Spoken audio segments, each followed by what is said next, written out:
Hi! Welcome to village Siri cooking. ఈ ఛానల్‌ని ఆదరించిన ప్రతి ఒక్కరికి మా హృదయపూర్వక నమస్కారములు. ఇవాళ చాలా అంటే చాలా మంచి రెసిపీతో మీ ముందుకొచ్చాను. చాలా బాగుందండి. అదేమిటంటే ఒక్కసారి ఈ విధంగా గోరు చిక్కుడుతో చేయండి. సూపర్ టేస్టీగా ఉంటుందండి. దీంట్లోకి వేరే కూరతో పనే లేదండి. ఒక్కసారి ఈ విధంగా ఫ్రై చేశారంటే వేడి వేడి అన్నంలో అలా కలుపుకొని తింటుంటే రుచి ఉంది. చాలా అంటే చాలా బాగుందండి. ఎలా చేయాలో, ఎలా చేశానో మన కిచెన్‌లోకి వెళ్దామా? ముందుగా మనం గోరుచిక్కుడుగాయలని మంచి ఫ్రెష్ అయిన కాయలండి. మంచి లేత కాయల్ని తీసుకోవాలి.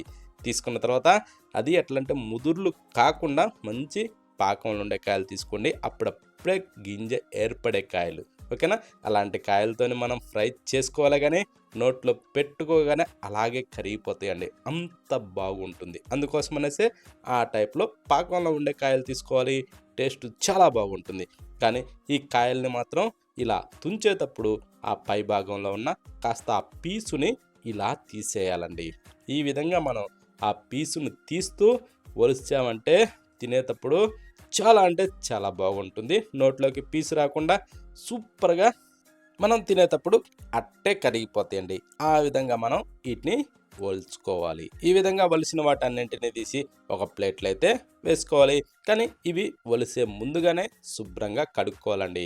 వీటిని ఒలిసిన తర్వాత మాత్రం కడగద్దు. ఓకేనా? ఒలడం అంటే కొంతమంది తుంచడం అని కూడా అంటారు. ఏ విధంగానా సరే ఆ టైప్‌లో. చూడండి ఈ టైప్‌లో 1 ఇంచి, 1.5 ఇంచి ఆ టైపు ముక్కలు మనం ఇరుసుకోవాలి. ఇలా ఇరిసి పక్కన పెట్టిన వాటిని ఇప్పుడు ఒక ప్రెషర్ కుక్కర్ తీసుకునేసి ఆ ప్రెషర్ కుక్కర్లో మనం ఈ ఒలిచిన ఈ గోరుచిక్కుడు ఆయిలన్నీ అందులో వేసుకునేసి అవి మునిగేంత వరకు నీళ్లు పోసుకోవాలి. అంటే ఒక గ్లాసు. ఓకేనా?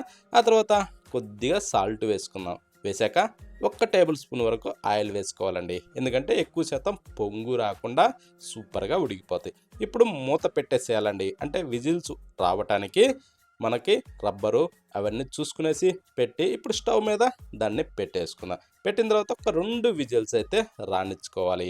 వచ్చాక స్టవ్ ఆఫ్ చేసి అందులో ఉన్న ఎయిర్ మొత్తం తీసేసుకోవాలి. తీసిన తర్వాత అప్పుడు మూత ఓపెన్ చేసుకుందామండి. ఓకేనా?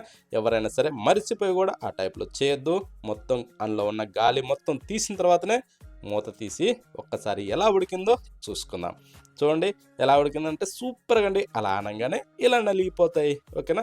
ఇప్పుడు ఈ టైప్‌లో వచ్చిన తర్వాత ఇప్పుడు ఇందులో ఉన్న నీరు మొత్తం ఒడిసిపోవటానికి ఇలా తీసి ఒక జాలి లాంటి దాంట్లో వేసేసుకుందాం. ఓకేనా? కొంతమంది ఇళ్లలో ఇలాంటిది లేకుండా చిల్లులు డీస్ అయినా ఉంటుంది. అలాంటి డీస్‌లో అయినా సరే వీటిని అలా వంచేసుకునేసి నీళ్లు మాత్రం పూర్తిగా వడవనివ్వాలి.